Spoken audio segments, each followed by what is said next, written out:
இப்போல்லாம் 20 வயசு 25 வயசுலலாம் வந்து ஒயிட் ஹேர் கிரே ஹேர் வருது. இது என்ன ரீசன்? இது எப்படி தவிர்க்கலாம்? இது என்ன சொல்யூஷன்?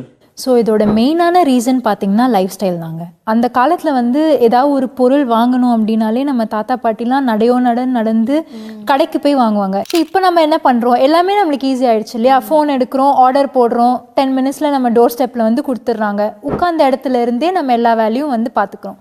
ஸோ மெயினாக அந்த லைஃப் ஸ்டைல். ரெண்டாவது, அப்போது காம்படிஷன் வேறு, இப்போ இருக்கிற காம்படிஷன் வேறு. விச் மீன்ஸ் அப்போ இருந்த ஸ்ட்ரெஸ் லெவல்ஸ் வேறு, இப்போ இருந்த ஸ்ட்ரெஸ் லெவல்ஸ் வேறு.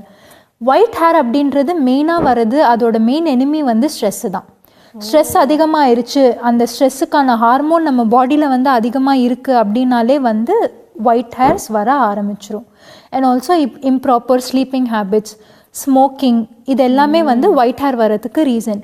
பட் ஆனால் அது வராமல் 20, 25, 30லேயே வந்து வராமல் அதை வந்து ப்ரொலாங் பண்ணும்.